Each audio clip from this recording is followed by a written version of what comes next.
James Green attacks immediately. This sport is going to take him around the world. You just knew it. Take a leg. Oh, my goodness. He had the tools to achieve great things. James Green, one of the best transitional wrestlers from takedown to lace. James Green! Wow. That's 10. Our motto was take down to win, and he was very good at taking people down. When he's pulling the trigger, James Green is as good as anyone in the world.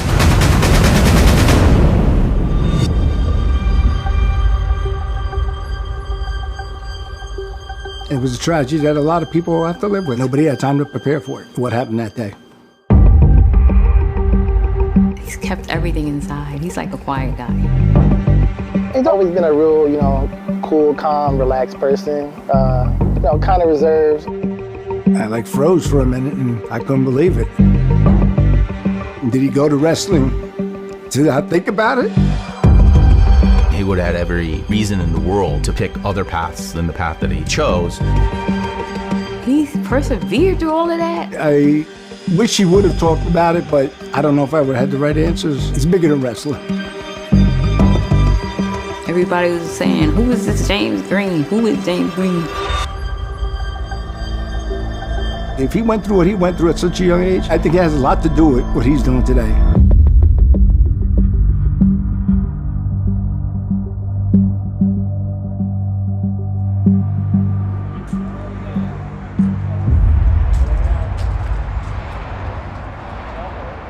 All right, so that's going to take us to our last matchup of the quarterfinals between the 2-seed James Green and the 7-seed Bryce Meredith. And man, what a clash of styles and a clash of weight classes. So we are in Round Rock at the 8-man challenge tournament here, 150. We are one day out, and I feel good. I think the RTC Cup kind of helped.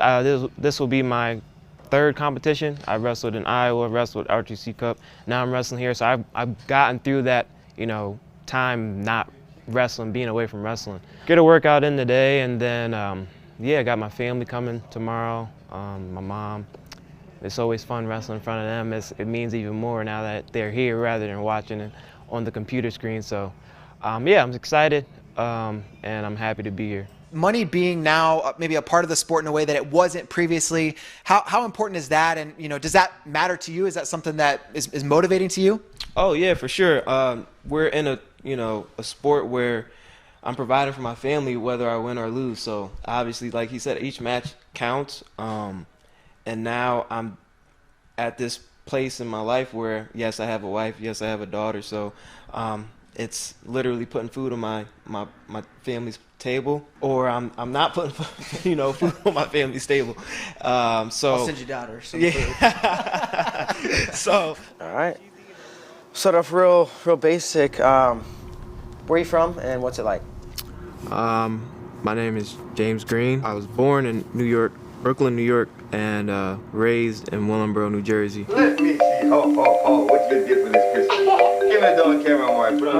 My dad came from Jamaica. My mom was from Queens, New York. When I moved here, it was me, my younger sister, Autumn. I had two older cousins, Omari and Nkosi, that lived with me, but they definitely were my older brothers as I grew up. My relationship with my dad was, as I guess any father-son relationship would be. I wanted to be around him all the time. I wanted to make him happy. I wanted to know what he was doing. I wanted to try and make him proud, right? We got the same name, so I wanted to be just like him. Oh, God, you gave my family too good. He was really involved with just about any sport or activity I did. But he just wanted his kids not be out on the streets. You're gonna do something active. Let's go to the rec center and work out there. Everything I did, it was like we were learning together, right? So if I got into football, he's like, what kind of drills are gonna make you a better football player? What kind of drills are gonna make you better at track, run faster? And what things that you need to do in wrestling? So he was always trying to find ways to get extra work in. His dad met a lot of guys who was like, oh, your son, he looks like he listens and he could take to this wrestling. James played football, and I used to go watch the football team. I said, oh, boy, that kid is fast. When I was recruiting for the junior program, I put flyers on everybody's car, and that's how I met his dad. He's looking up everything and talking to different people to see where we need to go, where the activities happening. He always put his mind, you're not gonna do halfway, you're gonna do all the way. He had like little things they would do at home, like run up the stairs, do calisthenics, even after practice. His dad would have a chin-up bar in the house. He'd make him do 200 pull-ups every day and then 200 sit-ups every day. He just wanted me to try and be the best that I could be. 6 years old, the tapes and the DVDs were big at the time. He's buying those. He's like, hey, come sit down, watch this. It was like, we never stopped learning. Every year we learned what to do, what we should do, what tournaments we should hit. You mean you're gonna rewind that tape from the top? A lot of the times he made sure that if we were going to a wrestling event, there was always something for the family to do. There's gonna be pizza, we're going to the pool at the hotel, we're going to this amusement park. I always looked forward to that family aspect after the wrestling. Hello, I'm James. Nice to meet you. We're at the rec center where we had the Willingboro Rec wrestling program. I mean, and kind of any of the sports. Football, track, basketball. You have to check in and you're going to wrestling practice. This hallway would be full with parents kind of looking in on the wrestling room. Look at the poster. Oh yeah, look at that. Here we go, right? That's from last year. I did my camp. Yeah. Camp here.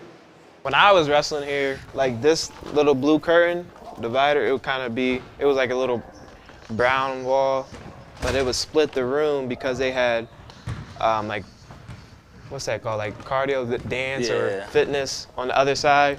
And then we have our practice in here. So it's a combination of the practice mats and the competition mats, but pretty much we use like these 4 mats, roll them out, and yeah, we have our wrestling practice in here. It was crazy. You know, talking about like watch out where you're going, that wasn't even a thing. You just kind of rolled into the next group, ran around, king of the hill, wrestled the whole room, get the takedown. Pull him back in, pull him back in. As I was a child and my dad was involved with my wrestling, I didn't feel like he was overbearing. At least I couldn't tell. Other parents, I think they thought that he was, just because he was like always screaming, always like, run that, come on, shoot. Light them out. Get that arm back, get that arm back. A lot of times his dad was on the sidelines coaching him or trying to give him some pointers and hints. He always had us competing, but it wasn't a competition to where you would like hate your rival. It's more so just a healthy respect of whatever you're doing. Make sure that you're putting the best effort into what you're doing. Good, keep the pressure. His dad was really inspirational in getting us to go in a lot of tournaments. Mr. Green, he's a great individual. I remember, even at such a young age, he was really big on like respect. So I remember, if I didn't say good morning or hi, like he would, give me a look. I remember one time we were in at a room, and he went out. He didn't like the way the kids were doing the push-ups or something, and he went out there. He started doing push-ups in the middle of the mat, and a couple other parents joined him, and they started doing push-ups. He would get the room going. If he saw somebody slacking, he was on them. He wasn't a perfectionist, but he always knew that we can do better. So like one of the things he always preached about was like focus. Focus. Whatever you're doing, focus. My dad was the kind of guy, like, if he saw somebody that was good or that, like, they knew what they were doing, he would record them. Like, I got matches of other people that didn't even wrestle at Willingboro or that's wrestled different states or whatever, but he liked what he said. All right, we got to watch this guy's next match, record that. He loved the sport of wrestling. He had he was like feeding on it, And he used to make James run up and down the steps and I guess work out all the time and stuff, and just had a real, real love for it. Right now, we are down the street from where I kind of was born, grew up a little bit. We lived here on this block for a few years before we made the move to Jersey. While in New Jersey, James Sr. had to manage living in New Jersey and working in New York. We still owned our house in Brooklyn, so he basically was like the landlord of that house. In the basement of my house in Brooklyn, they built a studio where they spent a lot of time. Obviously, as a kid, you know, you want to go down to the studio. It's this room full of different little machines, different buttons. Don't press the button. You want to press all the buttons in there. You want to turn all the knobs, record yourself, making funny voices. We had negotiated that he would spend his time in New York on the weekends and spend his time in New Jersey during the week. Somehow it got flipped. And that's it right there. When's the last time you were here? I'd say actually probably the night that we got the call. Yeah, it's been, I'm 27, like 17 years since I've been here, so it's crazy. Who lives here now? Who's David? I think, so they have the studio in the basement, and I think they just kind of have people renting it out. I'm not sure exactly who lives here. My uncle takes care of the place, so yeah. Hey, how you doing? Yeah. I know it's been so long. I know, man. Oh no, I remember your face for sure. Nice to see you. I didn't know you was gonna be here. Oh, wow.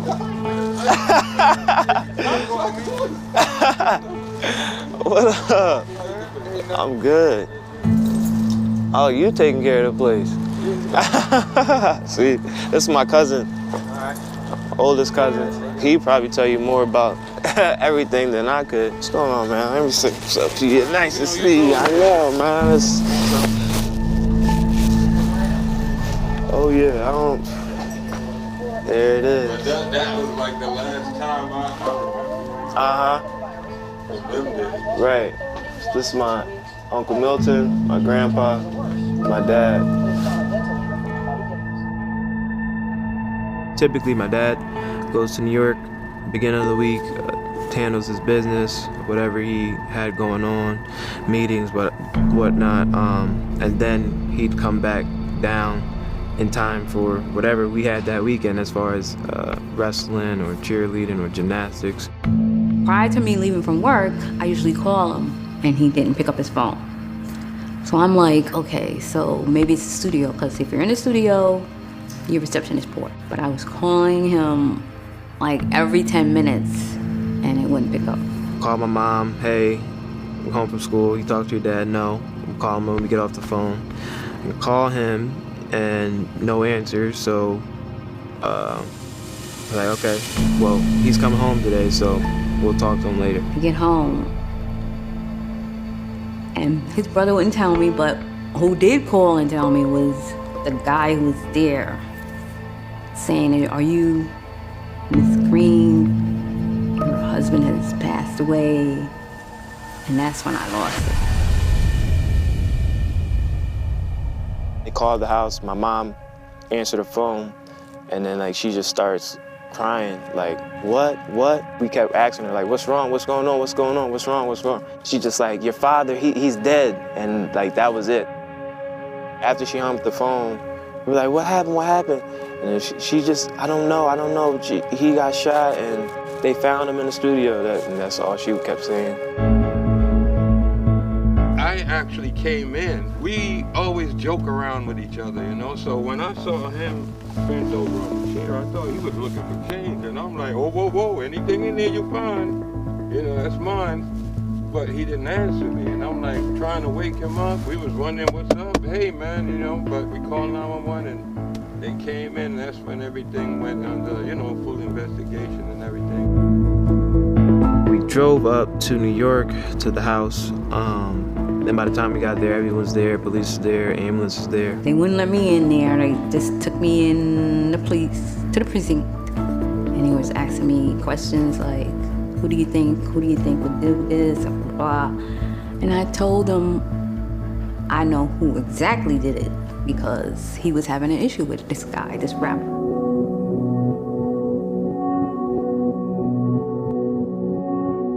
You know, the guy was homeless and he took him in and he fed him, you know, took care of him. But like I said, he was doing things that was against, you know, his father's rule.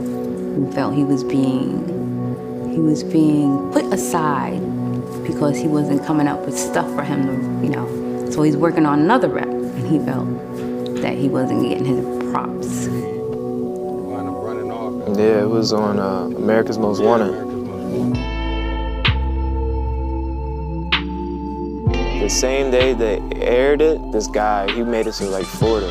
He was going to this boxing gym or something like that, and this guy was a cop. And he's like, I've seen this guy. And he went down, and yeah, he was at the gym, and he arrested him. The incident murder happened in May, and they caught him in October, I think, or November. And I was like, oh, great.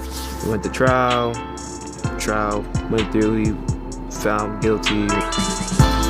Hearing his like testimony or whatever, I didn't want to believe anything that he was saying. I didn't think that he should even be able to say anything because we all knew that he did it. I didn't want anything to do with him. I just wanted it to be over with and just know, okay, he's caught, he's locked up.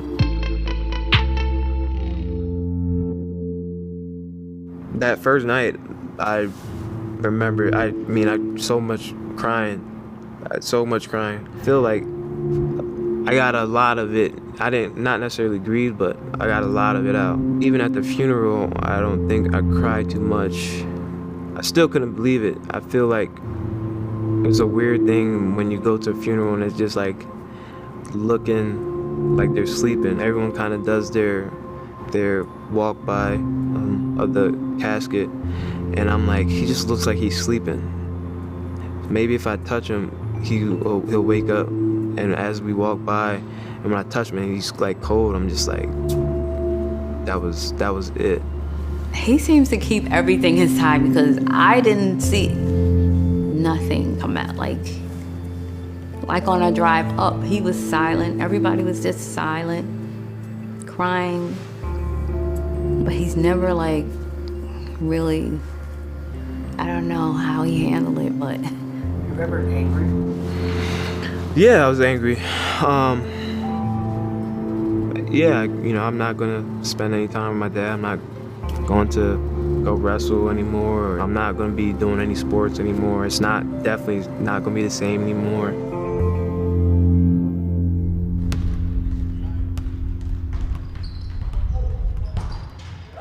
He lost his dad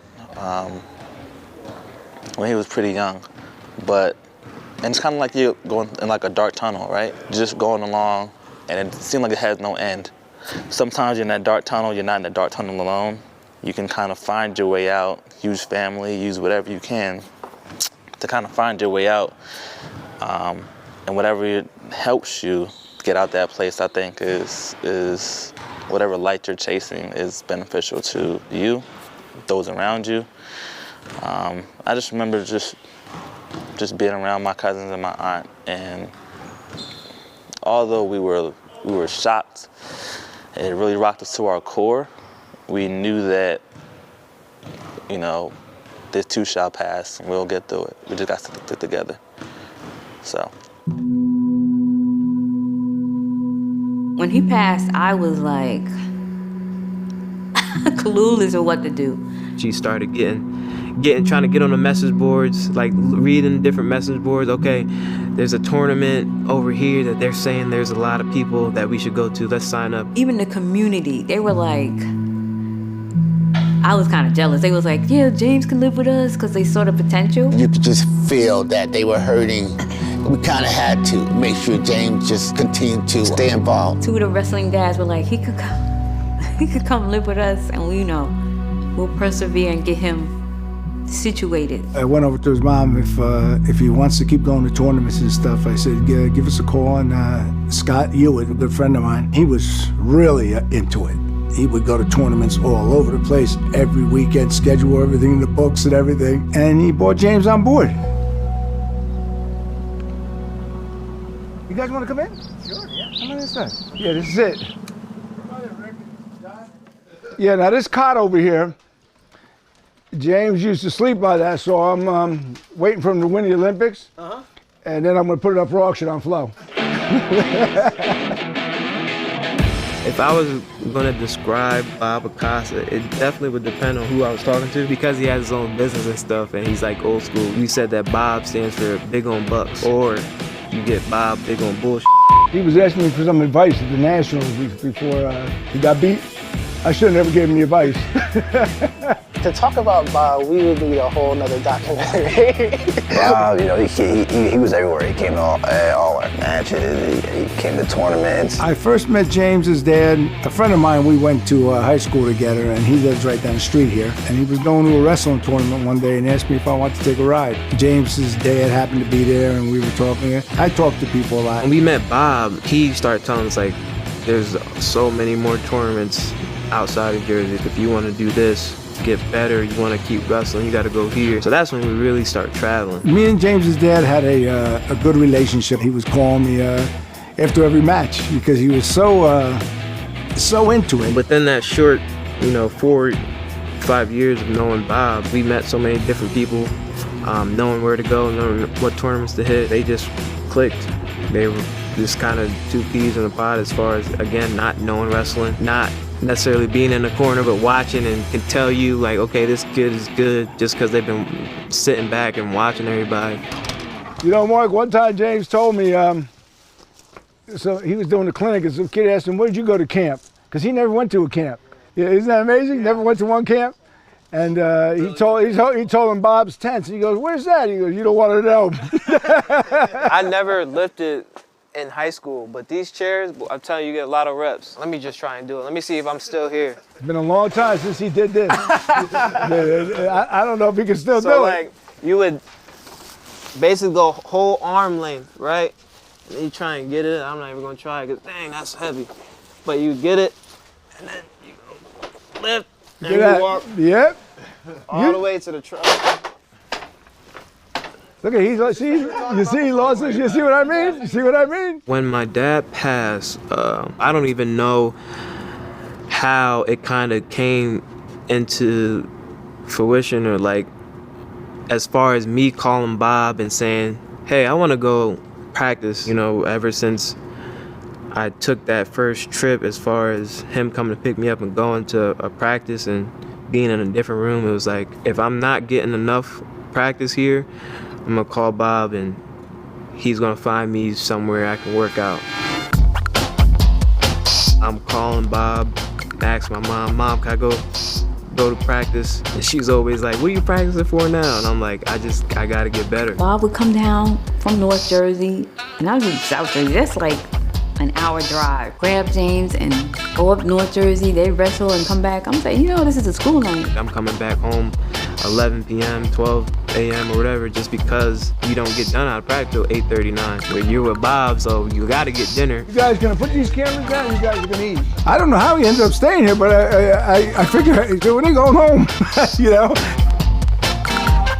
Then as I got older, I started getting some muscles. I'm like, Bob, I might as well just work with you, putting up tents during the day and then go wrestle at night. He never questioned it. I had a trailer out back. He would sleep out there, and I'd go down and pick him up and take him over to Jeff Buxton's place and Mike Cole, take him over to Mike's. Made sure he makes Mike's a couple of times a week, and just wanted him to be around positive people.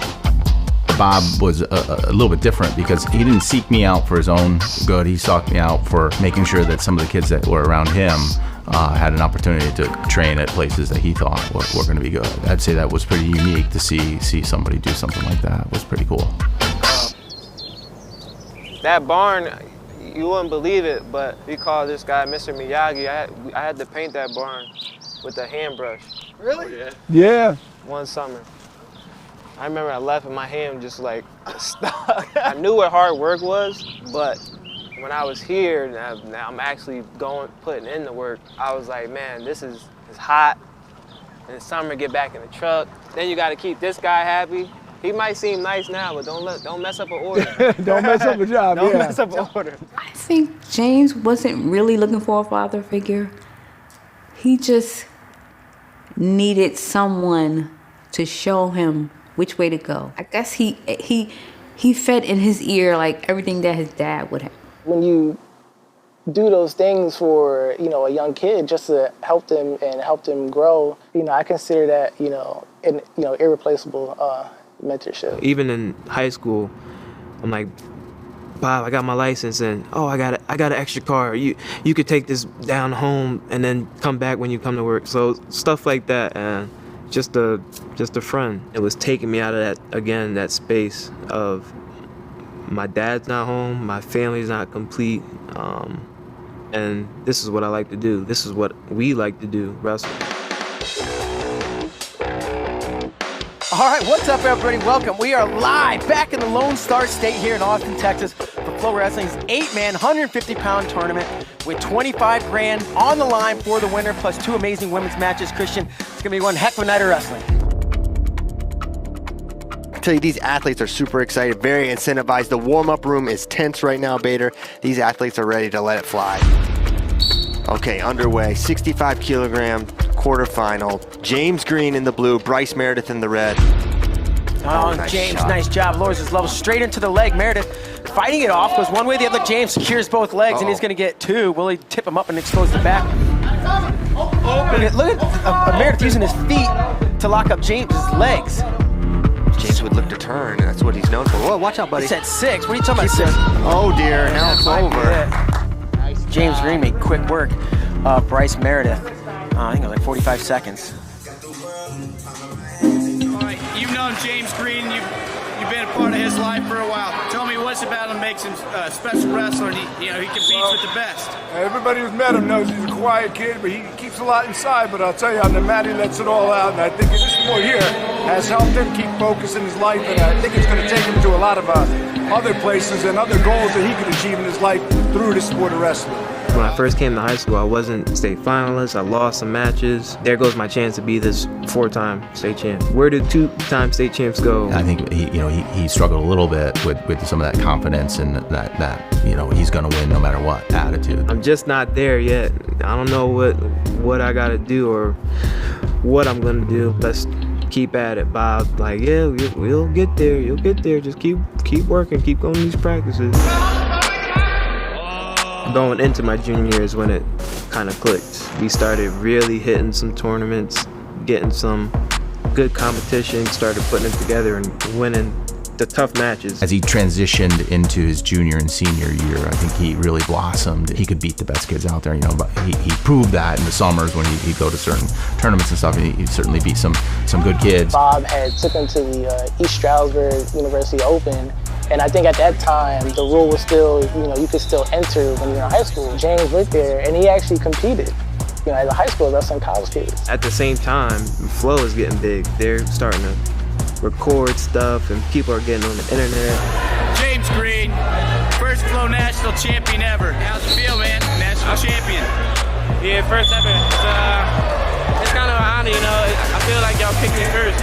I remember seeing like J.O. and David Taylor's and Erica Hollis. I'm telling Bob, like, man, if I was wherever they're training at, if I was in that room, I know my wrestling would just take off. I'm gonna be way better than that.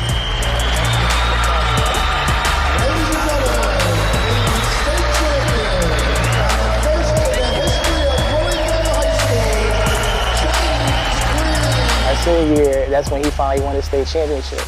And, just to kind of be there and, experience all that, you just knew he was a special individual. Hey, I want to show people that, I could do this coming out of high school. If I could get there, if I could get on the same mat, I could beat these guys. I specifically remember my mom just like, so what are you going to, you're in your junior of high school, you're about to be a senior, are you going to go to school, are you going to try and wrestle in school? I'm like, I don't know.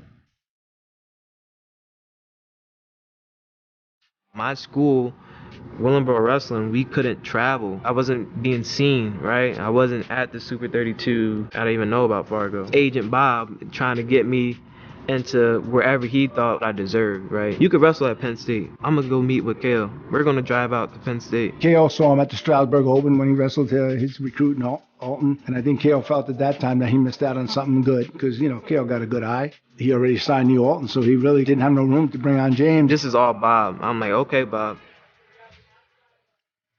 I took him to Powell's room over in Easton. He was beating up on one of their stars. All of a sudden, I see Pal jetting to the office. I found that lady was calling to Brian Snyder because Brian wrestled there. He goes, I got this kid for you. They're like, hey, we like what you got. We want you to come to Nebraska. Big part of my growing up, being with Bob, seeing how my dad operated, you know, being loyal or whatever.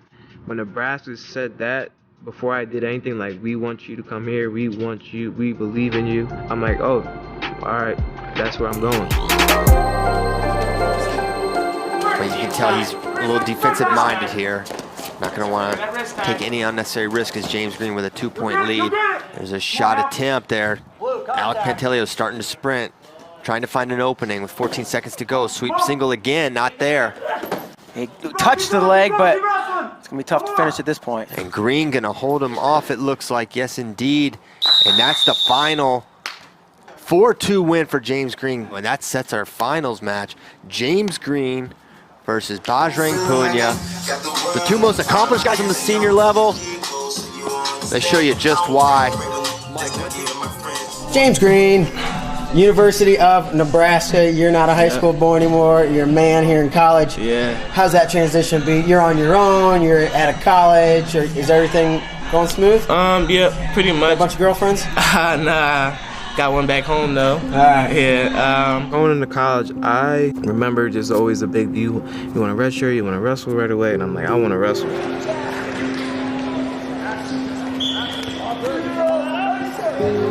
And then I got to Nebraska, and my first week of summer bridge, and I was wrestling a 41-pounder, and he just beat me up. I had to call my mom, like, damn, Mom, I think I picked the wrong school. I think I should have stayed home.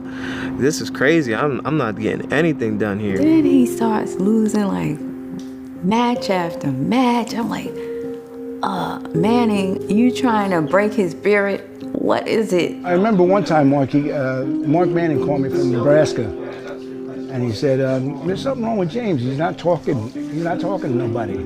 And I said to Mark, I'll give him a call, see what's going on. I talked to him for a while. He never said nothing. And before I hung up, I said, hey, James, your coach called me and said, something's up. And he said with all the yelling in the room, he remembered his father. All of my house we put on the car. He never talked about his father. We drove across the country. We drove here, we drove there.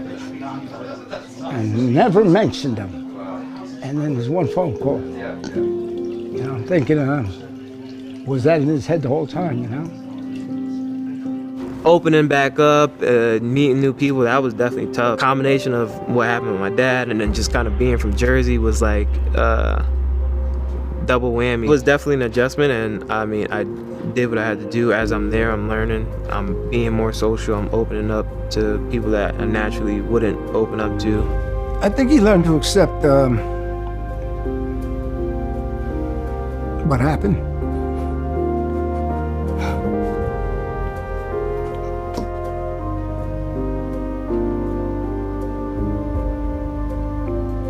And I gotta say that sincerely.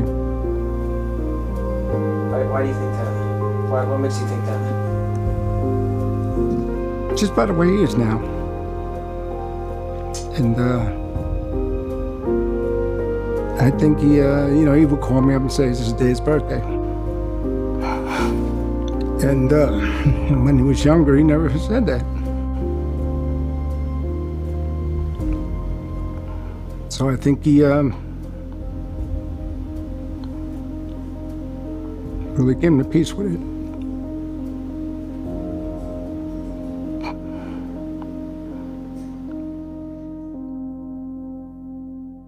Demas needs to take down a tie.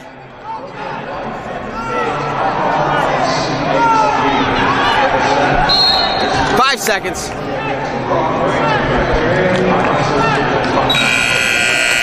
And that's going to be it. James Green wins this one, gets Nebraska on the board. He wins 5-3. Over time, I think with some success, we could finally set that goal of, I want to be a national champ. I want to be a world Olympic champ. How am I going to adjust to being away from my family and being with wrestling? This is just the sacrifice I need to get to where I'm going to go.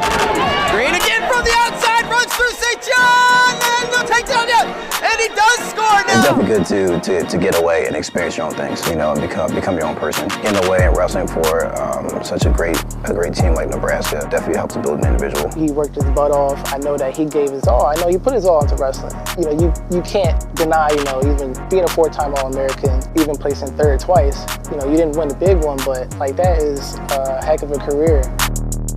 15-5. James Green's gonna move into the semifinals. I was happy and I'm satisfied that I stuck it out. I didn't quit. I had a pretty successful career. James Green, he's going to be your champion here at 157 pounds. I feel like I came a long way. Like I've learned so much. I always had fun with it.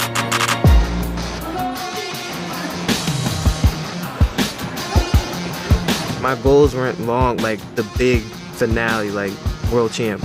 I just got to get there. I got to get on this team. You know, watching him be at the World Championships and just be on the world team in general, one thing that I felt about James is that, you know, if he was there, I always knew he had a shot to win and be competitive. James has always been a great wrestler on his feet. So when you're good on your feet, gosh, you always got a shot. Take a leg. Oh my goodness. I was out in Vegas, and I was watching that match, and when he held that his hand up, number one, I said to myself, oh, boy, it's come a long way.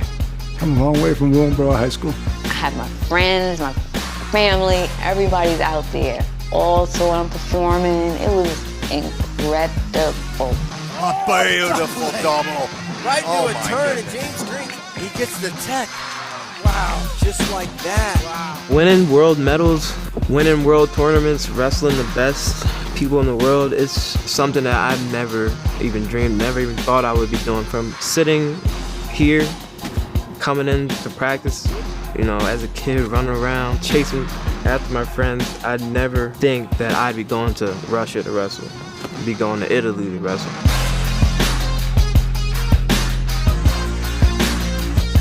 What I was getting as a kid, I'm still getting now, as far as having fun, going to new places, finding the best whatever people in the world. I'm still doing what I was doing as a kid. Not too many people can say that, right? Not too many people can say they're doing what they love and what they've always loved, so. The two guys with the most senior level accolades are the ones that punch their tickets, and it's like, wait, should we even be surprised? It's Bajrang, 3-time world medalist. James Green, 2-time world medalist. There's a noticeable size difference here between Green and Bajrang. There's a shot attempt from James Green, but here's a front headlock for Bajrang Punia. He's dangerous here. He can get some exposure points. There, he got him, too. James catches that leg. Now he's going to catch the far one, and he's going to score a takedown of his own. James has him up in the air. Action-packed first period. 8 points on the board. Good work. 3 minutes. Leave it out there. Second period, 4-4 lead for Bajrang Punia by criteria. All this setup, this whole tournament, when it comes down to the final 3 minutes. Green fighting hard underneath. 8-4 lead for Bajrang Punia. Green's certainly not out of it. He's shown he can get to legs and score. At this point, basically going to need a 4-pointer. He got one earlier tonight. Can he get one more when it matters the most? Nice pop. Is he in? He's got the leg. 3 seconds. He's got to do something big here. And Bajrang going to hang on for the 8-4 win. What a final match. I scrapped hard, and I'm proud of myself for doing that. In my mind, that's where I wanted to be. I wanted to keep playing. Before that match, I said, Freddie, you might have to pick me up off this mat. I'm just gonna try and push myself. I need to like really feel it. I need to be hurting.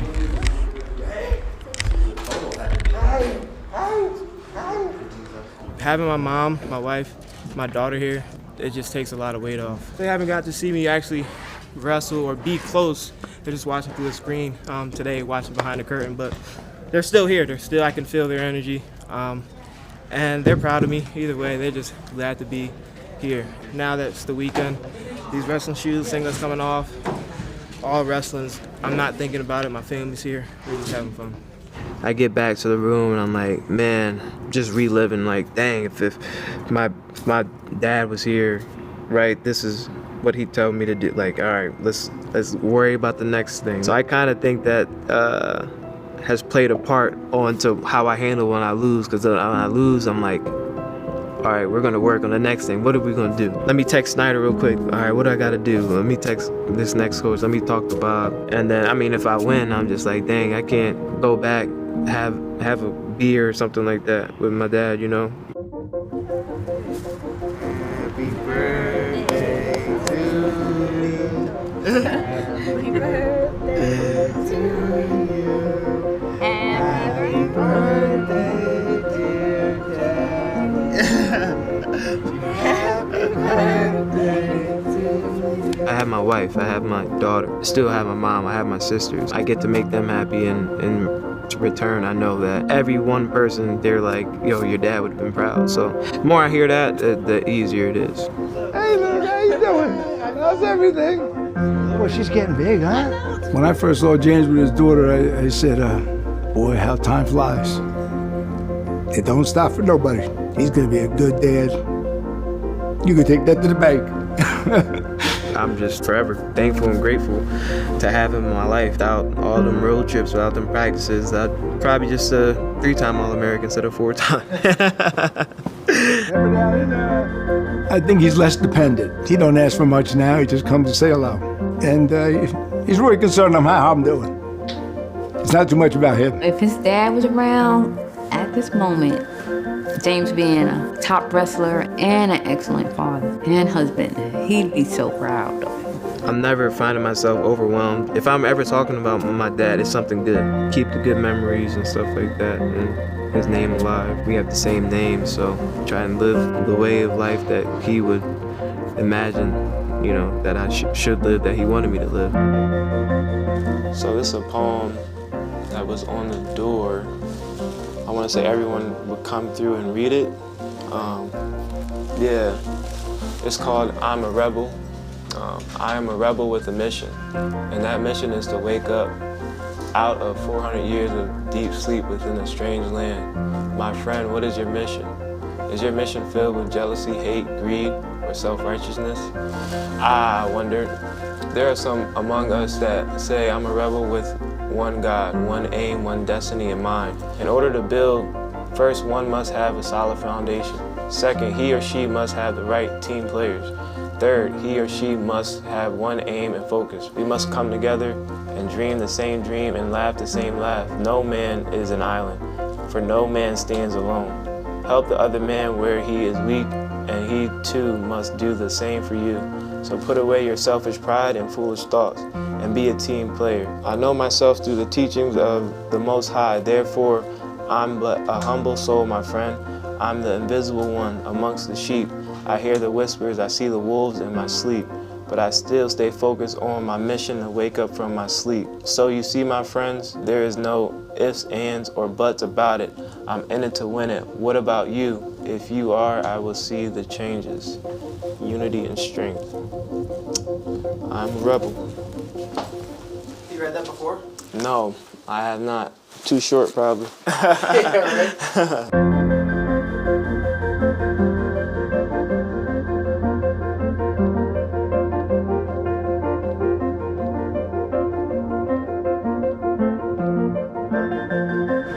Bob will travel to the ends of the earth to support James and watch him wrestle, right? One time when Nationals was in St. Louis, if everybody knows Bob, they know that Bob always has a hat on. You'll never see Bob without a hat on. We're getting ready to go, and I remember my phone waking me up for something, and then I look over and I see Bob's hat on the nightstand, but I couldn't see Bob's face because he was kind of under the covers. So I went to grab my phone and turn the lights on to get a picture of Bob, and I turned around and Bob had his hat on, and I'm like, I missed it. It's like Bigfoot. You'll never see Bob without his hat. You'll never see Bob without his hat. I don't care what the situation is. But